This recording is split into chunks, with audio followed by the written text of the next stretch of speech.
Hi friend, আমি পল্লব। আশা করি আপনারা খুব ভালো আছেন। আর আমার এই ডিজিটাল ইংলিশ ক্লাসে আপনাদের সবাইকে স্বাগত।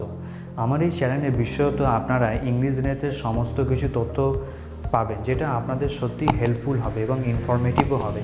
তাই বন্ধুরা, আজকে আমরা একটা নতুন ভিডিও নিয়ে আলোচনা করছি। যদি ভিডিওটা কোনোভাবে ভালো লেগে থাকে তাহলে অবশ্যই লাইক, কমেন্ট আর সাবস্ক্রাইব করবেন। আর যত বেশি আপনারা শেয়ার করবেন আপনাদের বন্ধুদের সাথে, তাহলে ওরাও জানতে পারবে এবং তাদের কাছেও ইনফরমেটিভ হবে।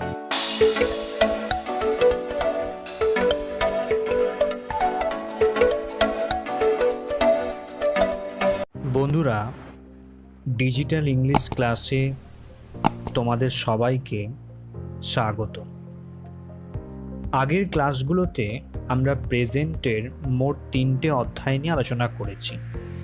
এবার প্রেজেন্টের শেষ অধ্যায় নিয়ে আমরা আলোচনা করছি। আশা করি যে ভিডিওটা তোমাদের ভালো লাগবে। দেখো, প্রেজেন্ট পারফেক্ট কন্টিনিউয়াস টেন্সের আমরা প্রথমে স্ট্রাকচার নিয়ে আলোচনা করছি। প্রথমে সাবজেক্ট দেখো, তারপর হ্যাজ কিংবা হ্যাভ, তারপর বিন, তারপর ভার্বের সঙ্গে আইএনজি যোগ হয়েছে, তারপর এক্সটেনশন। এই এক্সটেনশনের মধ্যে অবজেক্ট প্লাস কমপ্লিমেন্ট রয়েছে। এবার আমরা প্রেজেন্ট পারফেক্ট কন্টিনিউয়াস টেন্সের ডেফিনেশন নিয়ে আলোচনা করব।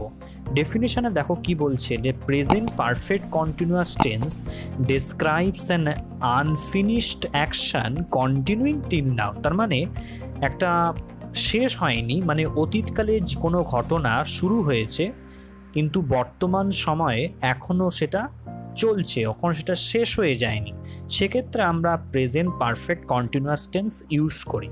এবার ইউসেজগুলো দেখো। প্রথমে to express an action that has started in the past and is still continuing, মানে কোনো একটা কাজ যেটা অতীতকালে শুরু হয়েছে কিন্তু এখনও কিন্তু থেমে যায়নি, এখন সেটা চলছে, এই অর্থে আমরা ইউজ করছি। দেখো, the strong wind has been blowing for an hour, মানে 1 ঘন্টা ধরে তীব্র বাতাস বয়ে চলেছে। এবার সেকেন্ডটা দেখো, to mean an action often repeated, মানে কোনো একটা কাজ যেটা বারবারই কিন্তু রিপিট করা হচ্ছে। দেখো, প্রথমে he has been knocking at the door, মানে দরজার মধ্যে সে ক্রমাগত ধাক্কা দিয়ে যাচ্ছে। এবার দেখো, uses of for and since, এই দুটো ওয়ার্ড কিন্তু প্রেজেন্ট পারফেক্ট কন্টিনিউয়াস টেন্সে ইউজ করা হয়, যেগুলো তোমাদের একটু বুঝতে হবে। দেখো, ফর এটা কোথায় ইউজ করা হয়? ফর ইউজ করা হচ্ছে যা পিরিয়ড অফ টাইম বোঝাতে, মানে কতক্ষণ সময় ধরে কাজটা হচ্ছে, এই অর্থে আমরা ইউজ করছি। আর সিন্স কিন্তু ইউজ করা হয় পয়েন্ট অফ টাইম, মানে নির্দিষ্ট যখন সময় বোঝাতে হবে তখন কিন্তু আমরা সিন্স ইউজ করি। দেখো, ফরের দুটো এক্সাম্পল দেখো। He has been reading for 2 hours, মানে 2 ঘন্টা ধরে সে কিন্তু পড়ে চলেছে, অর্থাৎ 2 ঘন্টা আগে কাজটা হয়েছে এবং অর্থাৎ at the time of speaking কেউ কিন্তু কাজটা চলছে। সিন্স দেখো, he has been reading since 7 o'clock in the morning, সকাল 7টা থেকে সে কিন্তু পড়ে চলেছে। এখানে সিন্সের পরে যে 7 o'clockটা ইউজ করেছে, এটা পয়েন্ট অফ টাইম, মানে নির্দিষ্ট সময়কে উল্লেখ করছে। এবার দেখো, প্রেজেন্ট পারফেক্ট কন্টিনিউয়াস টেন্সের আবার 4টে কিন্তু ভাগ আছে। যদিও শুধু প্রেজেন্ট পারফেক্ট কন্টিনিউয়াস টেন্সে নয়, সমস্ত টেন্সেরও কিন্তু আবার 4টে করে ভাগ আছে, যেমন যেটা অ্যাফার্মেটিভ, নেগেটিভ, ইন্টারোগেটিভ আর ইন্টারোগেটিভ নেগেটিভ। প্রথমে আমরা অ্যাফার্মেটিভ নিয়ে কাজ করছি। দেখো, প্রথমে আমাদের স্ট্রাকচারগুলো আমরা দেখিয়ে দিয়েছি। প্রথমে সাবজেক্ট, তারপর হ্যাভ বিন কিংবা হ্যাজ বিন, তারপর মেন ভার্বের সাথে আইএনজি বসছে, তারপর অবজেক্ট বা কমপ্লিমেন্ট। দেখো, সাবজেক্টের জায়গায় উই, তারপর হচ্ছে হ্যাভ বিনের জায়গায়, কারণ উই এর সাথে হ্যাভ বিন বসে, we have been awaiting his arrival for a long time. এবার নেগেটিভ আমরা ইউজ করেছি, জাস্ট এখানে প্রথম অক্সিলারির পর কিন্তু নটটা বসিয়ে দিতে হবে, তাহলেই কিন্তু নেগেটিভ সেন্টেন্স হয়ে যাবে। দেখো, we have not been awaiting his arrival for a long time.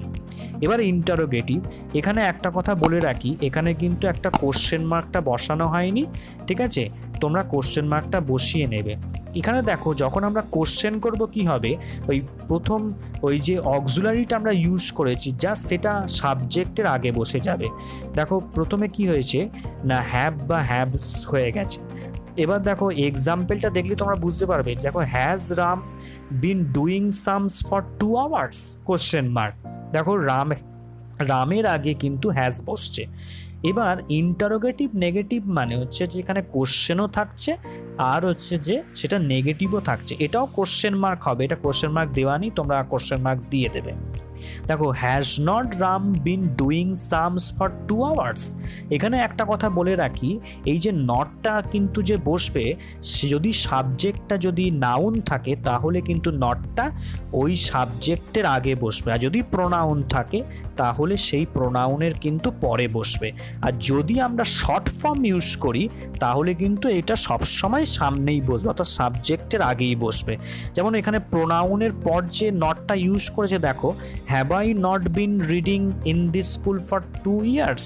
এখানে যেহেতু আই প্রোনাউন, তার জন্য প্রোনাউনের পরে কিন্তু নটটা বসেছে। এবার নোটটা দেখো, হ্যাজ বিন কোথায় কোথায় বসছে, যদি সাবজেক্টটা থার্ড পারসন সিঙ্গুলার নাম্বারে থাকে তবেই আমরা কিন্তু হ্যাজ বিন ইউজ করেছি, আর বাদবাকি যে হ্যাভ বিন কিন্তু সমস্ত অন্যান্য কেসের ক্ষেত্রে আমরা ব্যবহার করছি। এই ছিল হচ্ছে প্রেজেন্ট পারফেক্ট কন্টিনিউয়াস টেন্স। আশা করি তোমরা বুঝতে পেরেছো।